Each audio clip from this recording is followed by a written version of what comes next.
সামনে ফাঁকা, কিন্তু গ্যাসের লাইনে এমন সমস্যা করতেছে দেখেন।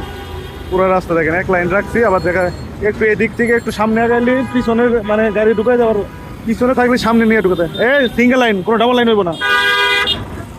পুরো রাস্তায় গ্যাসের লাইন একদম। মহাখালী এলাকায় যে এখন যানজটের যে মূল কারণ আপনারা দেখেন, ওই পাশে কোনো বাস স্ট্যান্ডের কোনো গাড়ি নাই, ফাঁকা। অথচ এই যে গ্যাসের লাইন, তো গ্যাসের লাইন এখন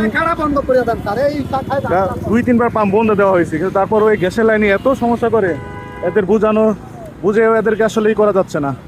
তো আমাদের যারা গাড়ির মালিক ড্রাইভার আছেন, এদেরকে আসলে কাছে রিকোয়েস্ট, আপনারা সিঙ্গেল লাইনে গ্যাস নেবেন। সিএনজি লাইন, মামা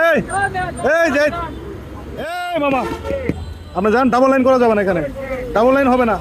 যান যান যান, সামনে ডাবল লাইন করতে, রাস্তাটা বন্ধ হয়ে যাইতেছে কিন্তু। এদিকে আসেন, এদিকে আসেন। মামা আপনার সবাই